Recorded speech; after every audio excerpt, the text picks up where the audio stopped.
Bonjour à tous. Bonjour à tous. Bonjour à tous. Bonne année pour ceux qu'on n'a pas vu la semaine passée. Prions ensemble. On va voir ce que Dieu va nous révéler ce matin dans sa parole. Prions. Tendre Père, on vient devant toi ce matin, Seigneur, parce que tu es le Dieu Tout-Puissant. Tu es celui qui a créé les cieux et la terre, Seigneur. C'est toi qui es saint, saint, saint. Quand les anges sont autour de toi, ils couvrent leur face, ils couvrent leur corps avec leurs ailes. Seigneur, il n'y a aucun homme qui peut te regarder face à face et vivre. Tout ce qu'on est, Seigneur, tout ce qu'on fait, on le doit à toi. Alors encore une fois, Seigneur, on vient devant toi ce matin et on reconnaît encore une fois notre dépendance de toi. Seigneur, on aimerait ce matin, encore une fois, rejeter l'idée qu'on est indépendant, qu'on est autosuffisant. Mais Seigneur, vraiment embrasser l'idée, embrasser la réalité du fait qu'on est dépendant et toi, tu prends soin de tes enfants. Alors Seigneur, je te prie que tu puisses nous nourrir ce matin. Je te prie, Seigneur, qu'on puisse être rassasié de toi. Je te prie, Éternel, qu'on puisse te vouloir plus que ce que toi tu nous donnes. Quand même en allant vers toi régulièrement pour te demander ce qu'on a de besoin pour vivre tous les jours. Prie ça en ton nom, Jésus. Amen.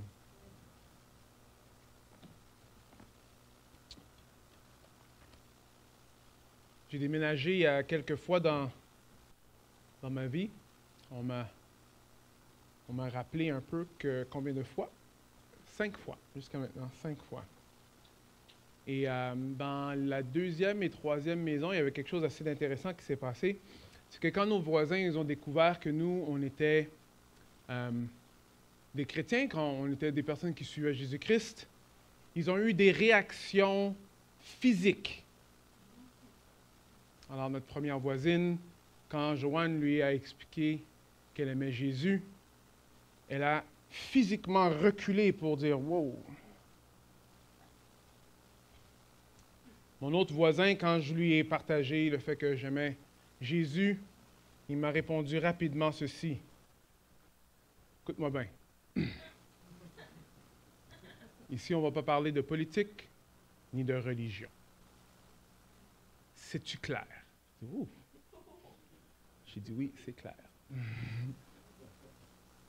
sais pas, est-ce qu'il y en a qui ont déjà eu, peut-être pas exactement les mêmes expériences, mais des expériences comme ça? Oui.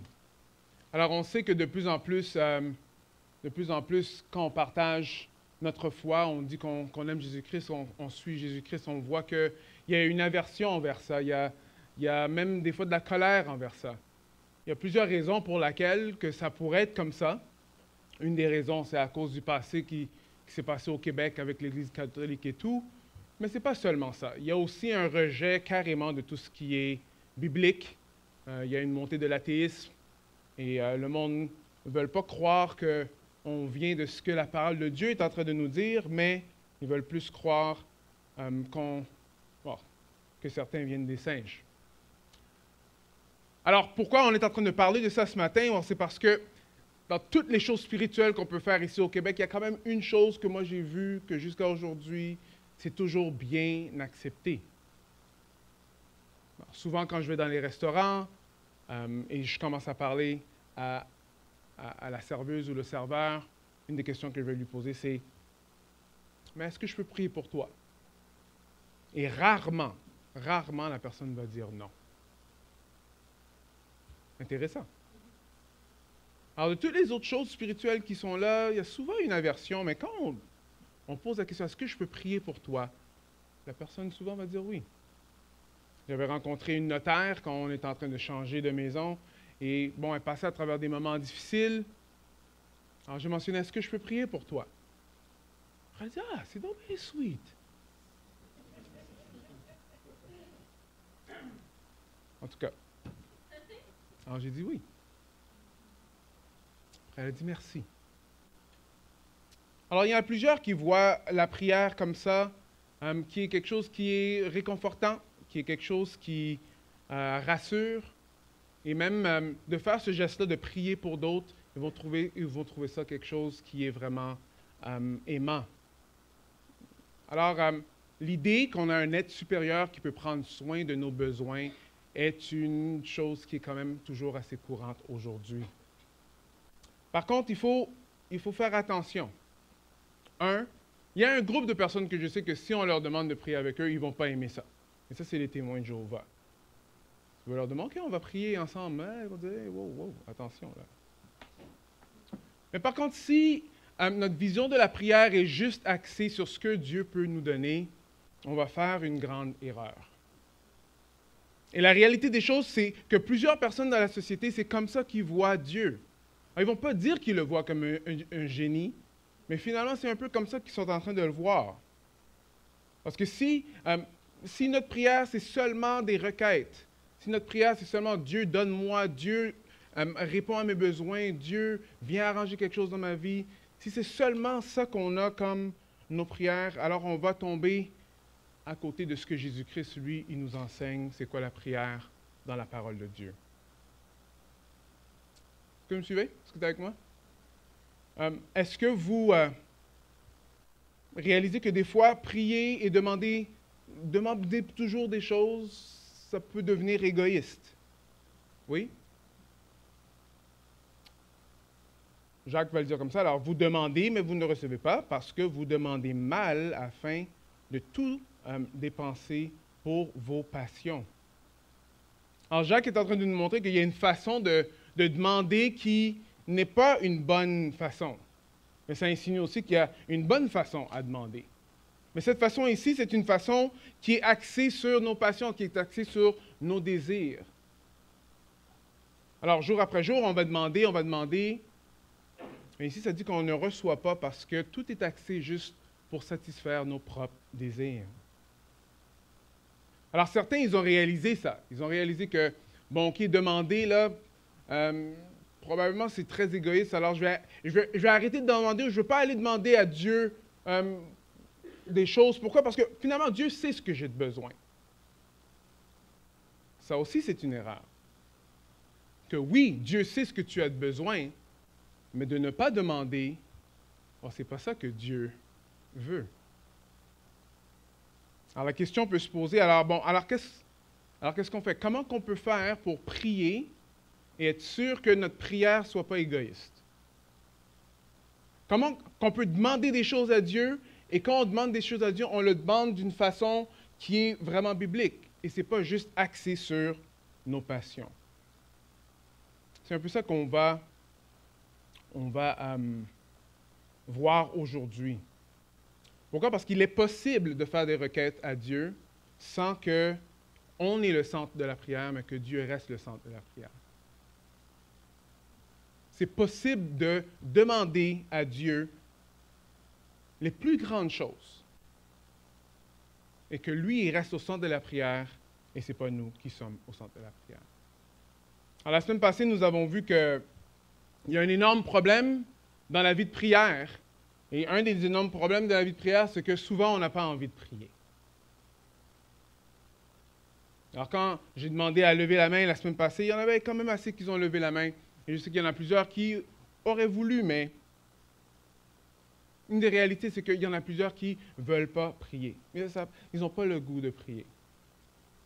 Alors, la plus grande raison qu'on a vue qui est un problème pour ça, une cause de ça, c'est à cause de notre sentiment ou notre façon de voir comment qu'on est. On pense qu'on est indépendant. On pense qu'on peut vivre notre vie indépendamment de ce que Dieu donne. Et ce qu'on a vu qu'il y a une déclaration qui n'est pas une déclaration d'indépendance, mais une déclaration de dépendance que Jésus nous montre, qui est dans le Notre Père. Est-ce que c'est à moi ça? Excuse. J'essaie. Alex? Non, c'est pas vrai. OK. Non, c'est bon. C'est celui de la semaine passée. Alors, oui, il y a une déclaration de dépendance qui est le Notre Père. Alors, comment faire pour garder nos requêtes fixées sur Dieu et pas seulement sur nous-mêmes? Okay, alors, on va lire le Notre Père une autre fois, Matthieu 6, 9 à 13. Et aujourd'hui, on va rester sur le verset 11. Alors, verset 9 à 13. Alors, voici donc comment vous devez prier. Notre Père qui es aux cieux, que ton nom soit sanctifié, que ton règne vienne, que ta volonté soit faite sur la terre comme au ciel. Donne-nous aujourd'hui notre pain quotidien. Pardonne-nous nos offenses, comme nous pardonnons aussi ceux qui nous ont offensés. Ne nous laisse pas entrer en tentation, mais délivre-nous du mal ou du malin, car c'est à toi qu'appartient dans tous les siècles le règne, la puissance et la gloire. Amen. Amen. Alors, c'est qui a appris cette prière quand ils étaient jeunes? Oui, c'est bien. C'est bien. Alors, aujourd'hui, on va vraiment passer notre temps sur le verset 11, qui est « Donne-nous aujourd'hui notre pain quotidien ». La réalité des choses, c'est que ça, c'est probablement la prière la plus populaire de tous les croyants. C'est d'aller demander des choses à Dieu. Et ça fait partie du contexte où ce que Jésus-Christ dit, voici comment vous devez prier. Alors, c'est clair qu'on est supposé de demander à Dieu notre pain quotidien. Mais maintenant, pourquoi est-ce que quand on va demander à Dieu, des fois, ce qui arrive, c'est que les prières deviennent vite comme Jacques vient juste de dire, que ça devient des prières qui sont égoïstes, qui sont juste axées sur nous-mêmes, qui ne sont pas vraiment des prières qui glorifient Dieu. Alors, dans le texte, ça va nous montrer quelques indices. Et le premier, c'est où se situe dans l'exemple que Jésus-Christ est en train de nous montrer comment qu'on devrait prier. Où se situe « Donne-nous aujourd'hui notre pain quotidien ». Il se situe juste après qu'on a vu les commentaires qui parlent de comment que Dieu est grand, il est saint, que son règne vienne et que sa volonté soit faite sur la terre comme au ciel. Alors, une des façons pour être sûr que quand on est en train de demander des choses à Dieu, que ça ne soit pas juste axé sur nous-mêmes, mais c'est de ne pas détacher le début avec « Donne-nous aujourd'hui notre pain quotidien ». Est-ce que vous voyez? Parce qu'on peut juste prendre ce verset-là et juste le prier comme ça, mais il est comme hors contexte. Parce que c'est dans un contexte particulier que Jésus nous dit de demander notre pain quotidien. Est-ce que vous voyez ça? Dans la prière, il y a deux sections. Alors, la première section, c'est complètement centré sur Dieu. Alors, c'est « Notre Père qui es aux cieux, que ton nom soit sanctifié, que ton règne vienne, que ta volonté soit faite sur la terre comme au ciel. » Après, ça change à « Donne-nous aujourd'hui notre pain quotidien, pardonne-nous. » Est-ce que vous voyez? Right? Ne nous laisse pas. Alors que c'est à toi appartient dans tous les siècles le règne, la puissance et la gloire. Alors on voit que dans le Notre Père, il y a une partie qui est axée sur Dieu et l'autre partie qui est axée sur l'homme. Et c'est important de ne pas les détacher. Parce que quand on les détache, c'est là qu'on fait des erreurs. OK? Alors comment qu'on fait ça? Comment qu'on va faire pour demander à Dieu notre pain quotidien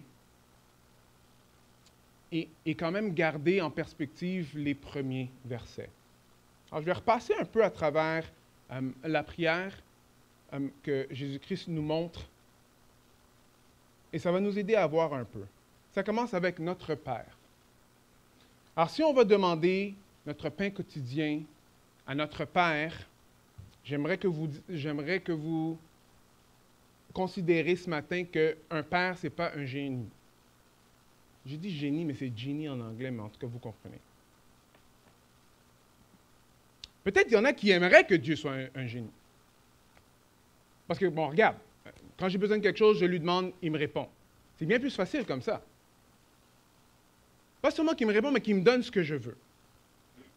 Mais si moindrement, vous avez déjà vu des films de génie, là, comme, dans l'histoire, c'est toujours comme une leçon en arrière que, bon, ce que tu demandes, ce n'est pas exactement toujours ce que tu penses que tu vas avoir. Même si je vais te donner exactement ce que tu me dis. Alors, fais attention à tes mots, Tout ce que tu vas me dire, je vais te le donner à 100%. L'idée de génie, c'est qu'il te donne tout ce que tu veux. Tu veux ça là, il te le donne maintenant comme tu le veux. Est-ce qu'il y en a qui aimeraient que c'est comme ça que Dieu fonctionne? Oui. Oui, il y en a plusieurs que c'est comme ça. Mais quand on y pense vraiment, on va faire un peu attention. Parce qu'ici, vraiment, ce n'est pas notre Père Noël qui est aux cieux, ce n'est pas notre génie qui est aux cieux, mais c'est notre Père qui est aux cieux. Et vous savez, il y a une différence entre un père et un génie. Il y a des similarités. Si on demande quelque chose à un père, il va probablement nous le donner. Right? Mais la différence, c'est que quand un père, son enfant de 5-6 ans, pour la première fois, goûte des bonbons, il dit « Wow, papa, c'est incroyable! J'aimerais que tu me donnes juste des bonbons jusqu'à la fin de mes jours, je ne veux rien manger d'autre. » Alors, un bon papa va faire quoi? Il va aller acheter des Skittles, c'est ça? Pourquoi c'est non? On dit mais, il faut... Attendez. Quand on dit mais comme ça, là, attendez avant que vous faites mais comme ça, parce qu'il y a un lien avec la façon que nous, on est avec notre Père qui est dans les cieux. Right? Pourquoi est-ce qu'on ne va pas lui donner des bonbons comme ça? Parce qu'on sait que ce n'est pas bon pour eux. Right? On sait qu'il va être malade s'il fait ça. On sait qu'il va manquer de nutriments. Ce n'est pas ça qu'il a de besoin. Alors, il y a une différence entre un génie et un père. Et ici, Jésus-Christ nous dit qu'on a besoin d'approcher le Seigneur en lui demandant notre Père qui est aux cieux. La réalité des choses, c'est que notre Père, lui, sait ce qu'il y a de mieux pour nous. Et des fois, quand on demande, la réalité des choses, c'est qu'on ne demande pas toujours des choses qui sont bonnes pour nous. Ça peut avoir l'air vraiment bon pour nous. Mais pensez à l'enfant de 5 ans. Regarde, je mangeais des brocolis, mais ça me levait le cœur. Là, je mange des bonbons, c'est vraiment bon. On va régler ça. Juste donne-moi des bonbons. On va, tu sais, c'est logique. Si vous ne pensez pas que c'est logique, essayez-le. Mais nous, souvent, on va voir dans notre vie, mais regarde, regarde, je suis seul, il y a quelqu'un qui est là. Oui, elle ne connaît pas Jésus-Christ et tout, mais ça ne dérange pas vraiment. Wow, ça dérange, mais ça ne dérange pas vraiment, parce que regarde, là, je ne vais plus être seul si je vais avec quelqu'un. Je sais que je prie pour être guéri, ça fait depuis très longtemps, mais regarde, Dieu, tout ce que tu as à faire, c'est à me guérir. Après là, tout va être correct. Là, on commence à rentrer dans les choses qui sont souffrantes. Là, tout d'un coup, le texte prend une autre ampleur. Mais ça reste quand même que c'est notre Père qui est aux cieux. Et lui, il sait mieux ce que nous, on a de besoin que nous-mêmes. Alors, quand on demande à Dieu, donne-nous aujourd'hui notre pain quotidien, rappelez-vous qu'on va vers notre Père. Quand on a des requêtes, on les demande à notre Père. Et notre Père sait ce qui est mieux pour nous. Dieu répond toujours aux prières. Dieu ne répond pas toujours oui aux prières. Mais Dieu répond toujours aux prières. Si Dieu répond toujours oui aux prières, alors ce n'est pas un Dieu que vous priez, c'est un génie. Et si moi, je répondais toujours oui à tout ce que mes enfants me demanderaient, alors beaucoup d'entre vous probablement me prendraient à côté, ceux qui sont les plus sages, pour me dire « Ah, peut-être que tu ne devrais pas faire ça. » Il y en a d'autres qui diraient « Mais voyons donc. » Right? Mais c'est un Père qu'on a dans les cieux. Alors quand on lui demande, quand on lui fait des requêtes, il faut se rappeler qu'on s'adresse à notre Père. À notre Père. On continue, après ça dit, qui est aux cieux. Qui est aux cieux. Ce n'est pas n'importe quel genre de Père. C'est un Père qui est aux cieux. Et qui est aux cieux montre sa puissance. Ça montre qu'il ne vient pas de la même place que nous. Alors ceci, ça veut dire que quand on vient devant Dieu et qu'on lui demande de quoi, on approche le trône du Créateur de l'univers.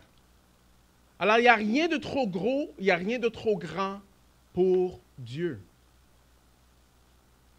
Alors, quand on lui demande de quoi, quand on vient faire des requêtes, n'ayez pas peur de lui demander les plus grandes choses. Ce qu'il faut faire attention, c'est pourquoi on demande ces grandes choses-là. Ça, c'est une autre question. Mais il ne faut pas douter que ce roi-là, ce roi de l'univers, celui qui a créé les cieux et la terre, est le Tout-Puissant. Il veut que nous, on vienne à lui et qu'on lui demande.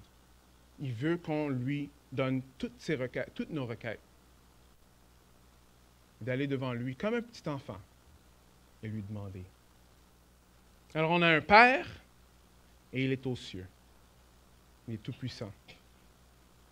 Après, ça continue en disant « Que ta volonté soit faite, que ton règne vienne et que ton nom soit sanctifié. » C'est intéressant de voir ça parce que ça va aussi aider nos requêtes. Parce que quand nous marions toutes ces choses-là ensemble, que ton règne vienne, que ton nom soit sanctifié, que ta volonté soit faite, ça ne prend pas longtemps pour voir que probablement nous, on ne fait pas ces choses-là. Right?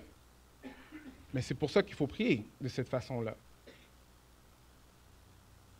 Parce qu'on sait que si ce n'est pas dans notre vie ou dans la vie autour de nous, le règne de Dieu, il n'est pas présent ou toujours présent. Est-ce qu'on cherche Dieu plus que ce qu'il donne? Est-ce qu'on cherche vraiment à passer du temps avec Dieu seul? Est-ce qu'on veut Dieu ou est-ce qu'on veut juste ce que Dieu donne? Est-ce que son nom soit sanctifié? Et que ta volonté soit faite, pas la nôtre.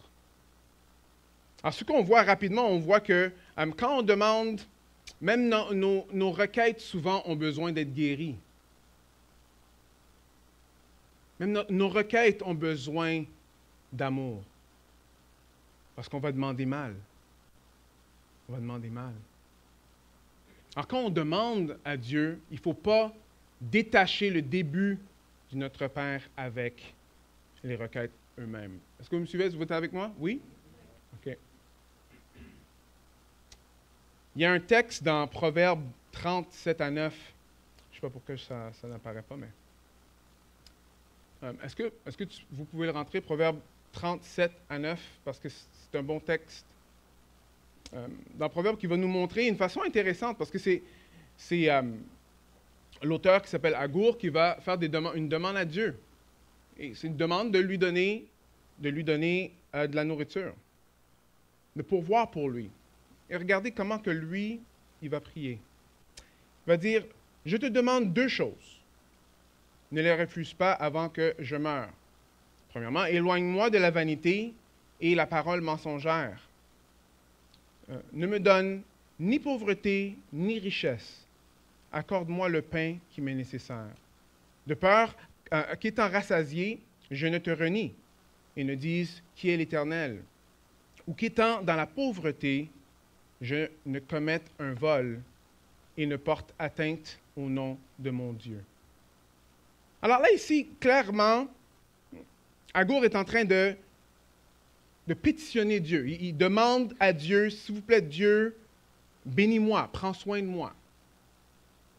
Mais on voit qu'il y a une autre préoccupation ici. Il est préoccupé de ne pas atteindre ou de teigner ou de mal représenter le nom de Dieu.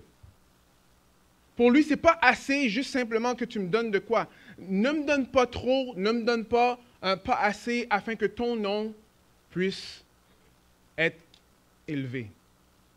Ici, sa préoccupation, ce n'est pas seulement de recevoir quelque chose, mais c'est de recevoir quelque chose afin que Dieu soit glorifié. Est-ce que vous voyez ça?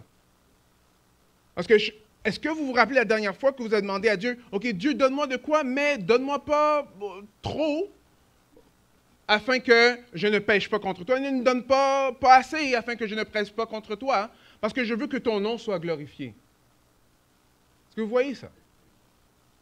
Et je pense que c'est vraiment, vraiment intéressant de voir ça, parce que ça va diriger la façon qu'on va prier. Il y en a qui vont peut-être dire, « Ah oui, mais c'est un manque de foi. » Non, ce n'est pas un manque de foi. Si vous lisez correctement, vous allez voir qu'il a 100% confiance en Dieu. Il sait exactement que Dieu va pourvoir. Il sait que Dieu va pourvoir. Alors, je te demande ces choses. Ne me les refuse pas avant que je meure. Il sait que Dieu va pourvoir. Il sait aussi que de recevoir tout ce que Dieu peut lui donner, peut-être ce n'est pas bon pour lui. Est-ce que vous voyez ça? Il dit, ah, je sais que tu peux me donner tellement, mais ne me donne pas trop parce que je ne veux pas tarnir ton nom. Et donne-moi assez pour pas que j'aille voler pour que ton nom soit terni encore une fois. Alors, comme on voit ici, les requêtes ne sont pas détachées de la première partie du Notre Père. Parce que ce qui lui préoccupe ici, c'est la gloire de Dieu. C'est le nom de Dieu qui est glorifié. C'est ça qui le préoccupe. Alors, rappelez-vous que dans la prière, le problème, ce n'est pas que Dieu n'a pas la capacité de répondre à vos prières. Au contraire, il a entièrement la capacité de le faire. Mais souvent, c'est nos motivations charnelles qui sont le problème. Right? Alors, OK, on pose encore la question. Alors, comment faire pour que nos requêtes sont gardées sur Dieu, mais pas sur nous-mêmes? Alors, une des choses qui est très, très simple, c'est de chercher Dieu avant même de chercher ce qu'il nous donne. Vouloir vraiment passer du temps avec Dieu, de aimer Jésus, comme on a vu la semaine passée, de passer du temps à aimer la parole, la lire, la chérir.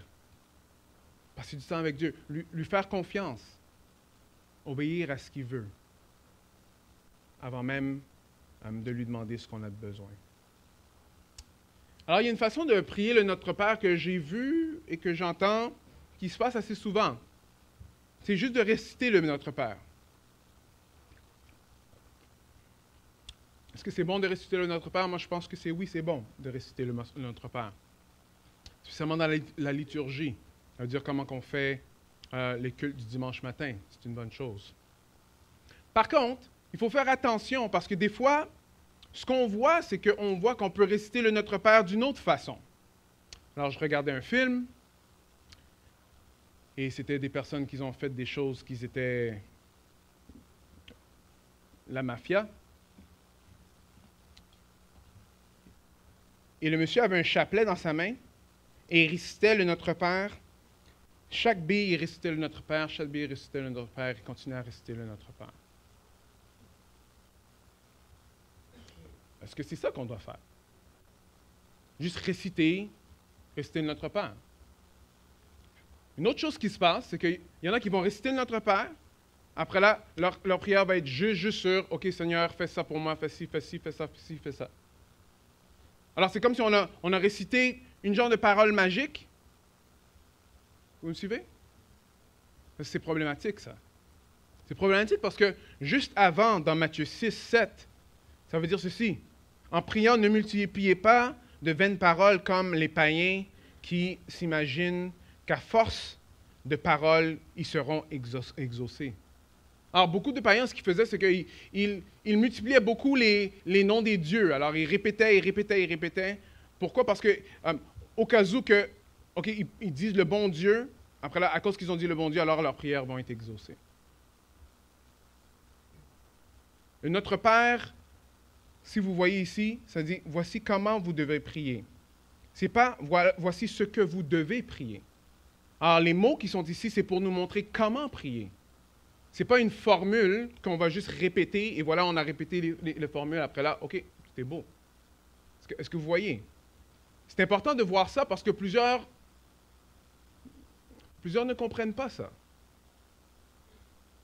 Plusieurs ne comprennent pas ça. Ou bien simplement juste répéter des mots. Répéter des mots random comme ça. Oui, c'est des mots bibliques. Mais on pense que le plus qu'on va les répéter ou le plus fort qu'on va le faire, là, Dieu va répondre à nos prières. Je sais qu'il y en a plusieurs qui prient comme ça ici. Mais est-ce que c'est comme ça que Jésus-Christ est en train de nous montrer comment prier? Et la réalité, ce n'est pas vraiment ça. Non. Ici, c'est un modèle de comment prier. Ça nous montre comment prier. Quand Jésus-Christ nous montre notre Père soit sanctifié, ça veut dire quelque chose. Donne-nous notre pain quotidien, ça veut dire quelque chose. Ça veut dire quelque chose. Et il nous montre comment faire. Comment faire. Ça, c'est des éléments qui devraient faire partie de nos prières. Encore une fois, je vais être très clair, ce n'est pas que Dieu est contre la répétition. Mais si on fait la répétition pensant que parce qu'on a répété et répété, répété, répété, répété, répété, répété, répété, là, ça veut dire que là, Dieu va nous répondre. Là, ce n'est pas ça que la parole de Dieu nous dit. Ça ressemble plus à des païens que ce que la Bible enseigne. Mais, il dit de prier avec persévérance. On va même voir Jésus. Jésus, lui, il va prier pour la 3e fois en répétant les mêmes paroles. C'est ça que ça dit dans Matthieu 26, 44. Alors, ce n'est pas de ne pas répéter, mais de continuer à, comme un mantra, dans le fond. Ça, ce n'est pas ce que la Bible enseigne. Un auteur va dire ceci: de telles prières peuvent refléter une partie de la pratique païenne de répéter de longues listes de noms d'un Dieu pensant qu'il pouvait obtenir le nom correct et de le prononcer correctement. Il pouvait manipuler le Dieu. Ce ne sont pas des prières d'adoration ou d'intercession, mais des prières égocentriques qui tentent de contrôler les dieux. Mais je peux comprendre pourquoi des fois on peut rentrer dans ce genre de façon de penser-là, parce qu'on veut que Dieu réponde oui à nos prières. On veut que Dieu réponde à nos prières. Alors on va essayer plein de différentes choses pour être sûr qu'on est correct devant Dieu. Vous savez, la raison pour laquelle on peut venir devant Dieu et prier le Seigneur, il y a juste une raison pourquoi on peut approcher le trône de grâce avec assurance. Et c'est à cause de ce que Jésus-Christ a fait sur la croix.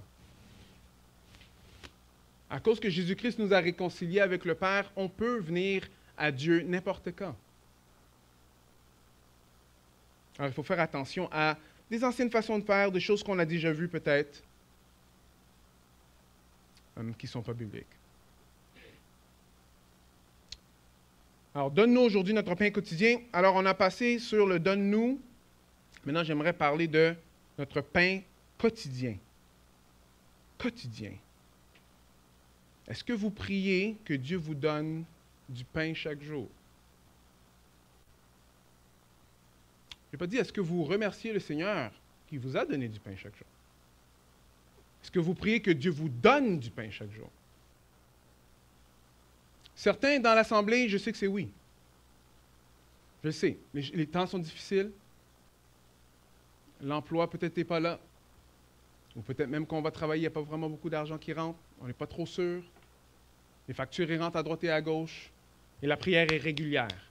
Donne-moi aujourd'hui mon pain quotidien. Et Dieu veut que nous, on aille vers lui et qu'on lui demande le pain quotidien régulièrement. Mais d'autres, probablement pas. Pourquoi? Parce que le réfrigérateur est rempli. Les besoins de base sont satisfaits. Alors pourquoi est-ce que j'irais demander à Dieu de me donner le pain d'aujourd'hui? Ça, il faut faire attention, frères et sœurs, parce que ça dévoile un peu encore notre façon de voir qu'on est indépendant. On n'a pas vraiment besoin d'aller demander régulièrement. Mais la réalité des choses, c'est que ça ne prend pas grand-chose pour que nous, on puisse rentrer dans une situation où est-ce que, là, on manque de nourriture. Des désastres naturels, des inondations, l'économie qui tombe ou la guerre, perte d'emploi, le divorce. Il y a plein de différentes choses qui pourraient faire en sorte. La maladie. Il y en a certains d'entre nous que tout allait bien. Mais maintenant, manger, c'est difficile. Avaler, c'est difficile. Peut-être on perd notre emploi, on n'a pas. Ça touche tout le monde. Mais vous voyez, quand on a une façon indépendante de voir la vie, indépendante, c'est que là, on oublie que tout ce qu'on a reçu, mais c'est qu'on l'a reçu. Il n'y a rien qu'on n'a pas reçu. Tout ce qu'on a, on a reçu. Alors, penser que, parce que je l'ai aujourd'hui, je vais l'avoir demain, est une grande erreur. N'est-ce pas?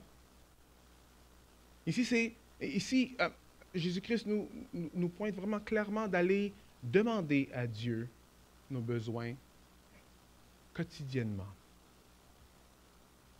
Notre pain de ce jour, quotidiennement.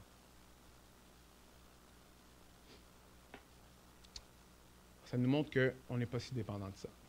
Dernier point qui est assez intéressant, c'est que ça dit « donne-nous ».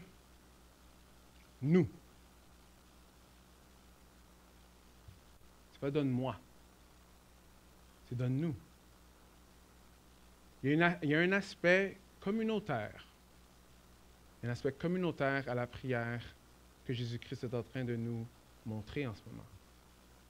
C'est notre Père, ce n'est pas mon Père qui est aux cieux. Il donne-nous aujourd'hui notre pain quotidien.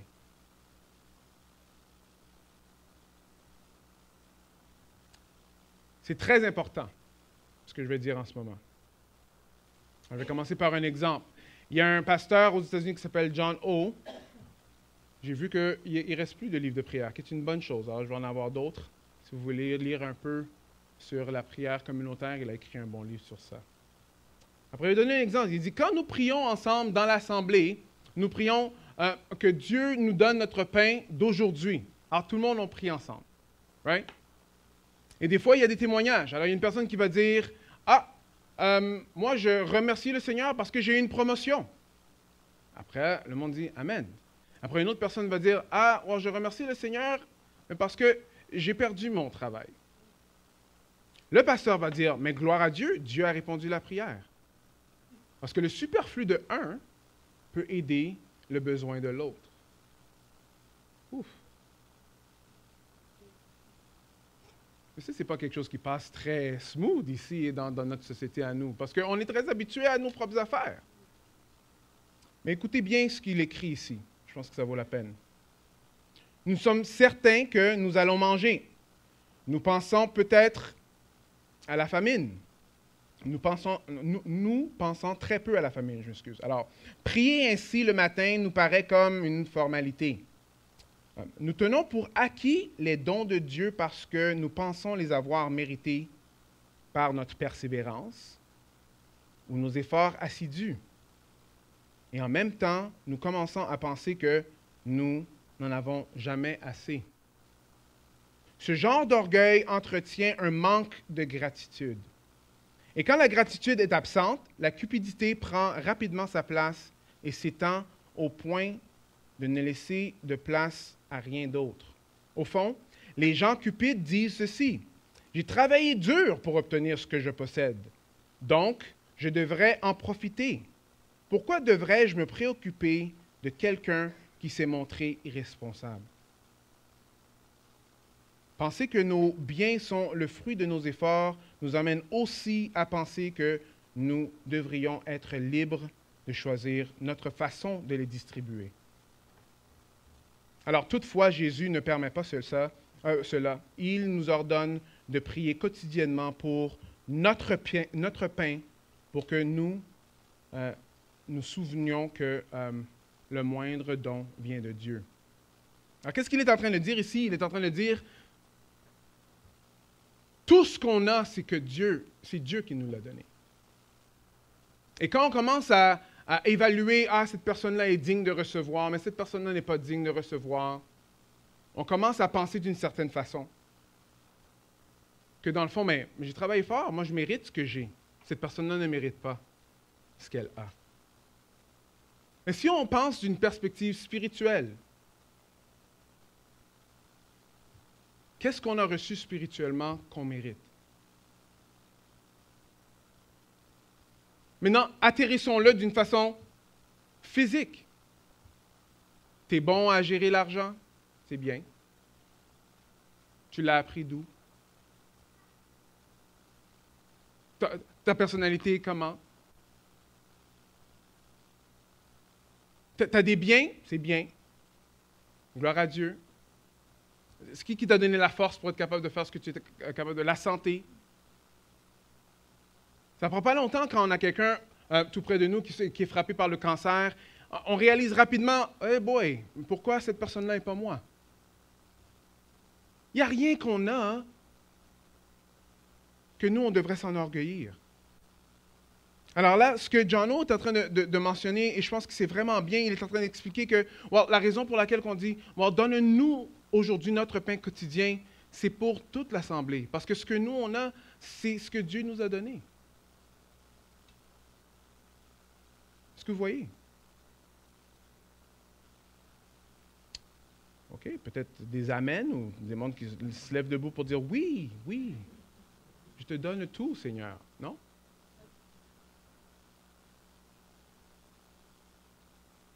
La réalité des choses, c'est que Dieu veut que nous, on reste dépendants de lui. Quand il donne, il veut qu'on donne, il veut nous donner, mais pas, il veut nous donner chaque jour. Il veut que chaque jour, on goûte sa grâce. C'est intéressant parce que quand on lit dans Exode, l'idée de donner le pain chaque jour, c'est quelque chose qu'on va voir parce que le peuple d'Israël était dans le désert, il n'y avait rien à manger. Alors qu'est-ce qu'ils ont fait? Ils ont chialé. Ils ont chialé, ils sont allés vers Moïse, ils ont dit, regarde, toi tu veux nous tuer, etc. Nous, au moins quand on était en Égypte, on était des esclaves, mais on était devant des marmites de viande. Ici, il n'y a pas de nourriture. Alors, ce que Dieu a dit, Dieu dit ceci. Alors, l'Éternel parla à Moïse et dit, « J'ai entendu les murmures des Israélites. Alors, parle-leur en ces termes. Entre les 2 soirs, vous mangerez de la viande, et au matin, vous vous rassasierez de pain. Et vous reconnaîtrez que je suis l'Éternel, votre Dieu. » Très intéressant.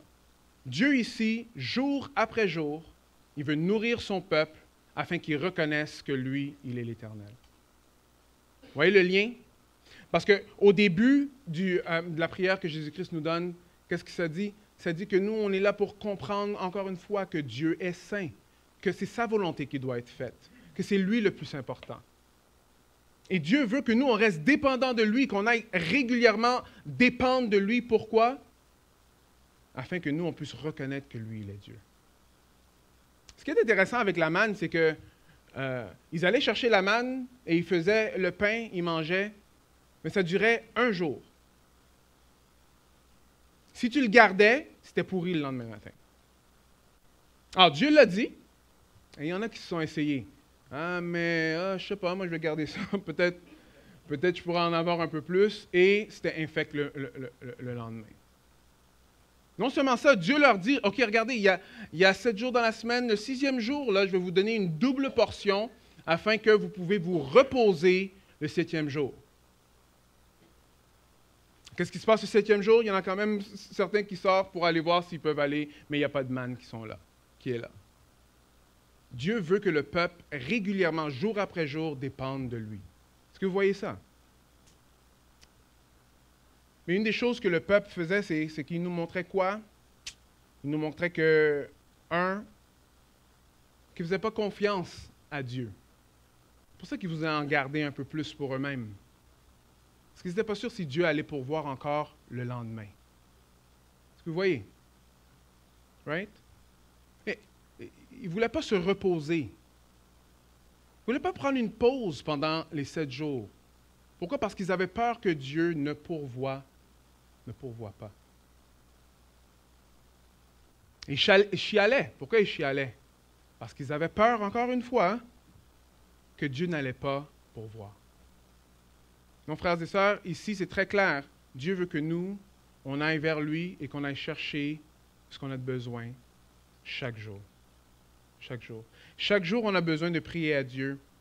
Donne-nous aujourd'hui ce qu'on a de besoin. Ce qu'on a de besoin.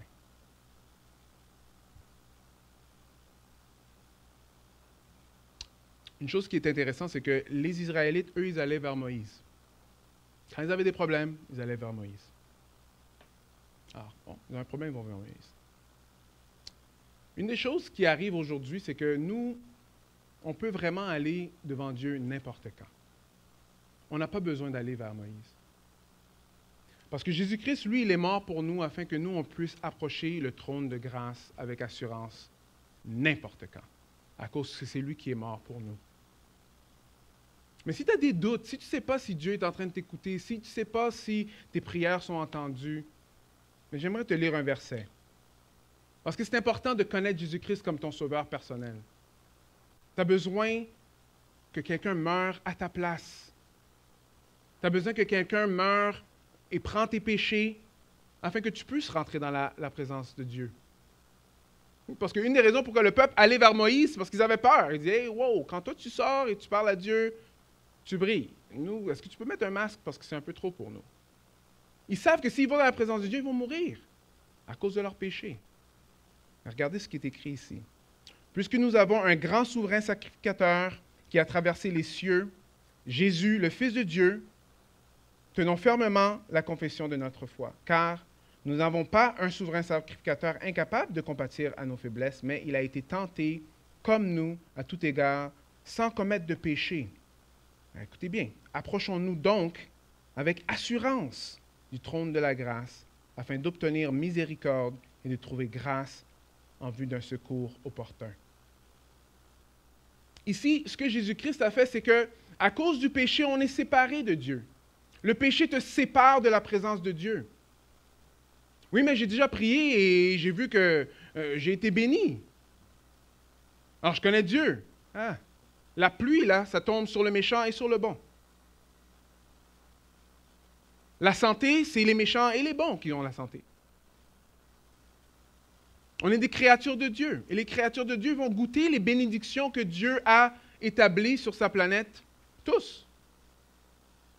Mais approcher son trône, savoir qu'il écoute nos prières, qu'il répond nos prières, là, on a besoin de quelque chose d'autre. On a besoin de quelqu'un qui prend soin de nos péchés. Quelqu'un qui meurt à notre place. On a besoin de Jésus-Christ. Alors, si tu ne connais pas Jésus-Christ ce matin, c'est encore une fois un temps pour que tu puisses te tourner vers lui.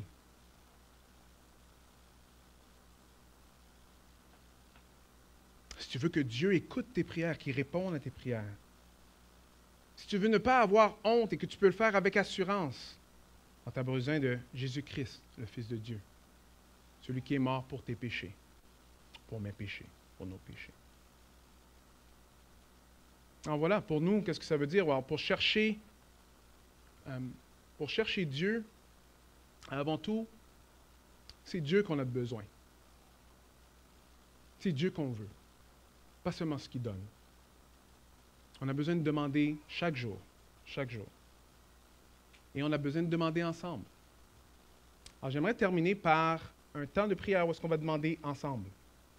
Mais là, écoutez-moi bien, là, OK? C'est important de répéter au moins les phrases que je dis. Pourquoi? Parce que la tendance est ceci. Qu'on va changer la phrase et après les prières vont être encore axées sur nous-mêmes. Alors aujourd'hui, c'est Dieu, parce que tu es bon, je prie pour, et on va prier pour des besoins que quelqu'un dans l'Assemblée ou des personnes dans l'Assemblée pourraient avoir. Ça commence. Dieu, parce que tu es miséricordieux, right? Je te prie que tu puisses guérir les malades dans l'Assemblée. Est-ce que vous voyez un peu? Dieu, parce que tu es bon, alors je te prie, encore une fois, de sauver des personnes qui viennent dans le bâtiment. Dieu, parce que tu es patient, est-ce que vous voyez un peu? Je prie que tu puisses sauver mes voisins qui n'arrêtent pas de dire des choses absolument affreuses à propos de toi. Est-ce que vous voyez un peu? Okay? Alors, on va prier à haute voix. Sentez-vous libre. Mais on commence. Dieu, parce que tu es, alors je prie pour. Dieu, parce que tu es, je prie pour. Alors, prions ensemble. Des idées. Les gens de l'Assemblée, pour la ville, pour l'association, pour les églises au Québec, pour les églises jusqu'aux extrémités de la terre. Prions les uns pour les autres. Les familles monoparentales, les personnes qui sont malades, ceux qui n'ont pas d'emploi, ceux qui cherchent des emplois. Il y a vraiment beaucoup de choses qu'on peut prier à Dieu. Mais allons devant lui et demandons-lui notre pain à nous, quotidien. Okay? Levons-nous ensemble pour prier. Mais priez fort, s'il vous plaît.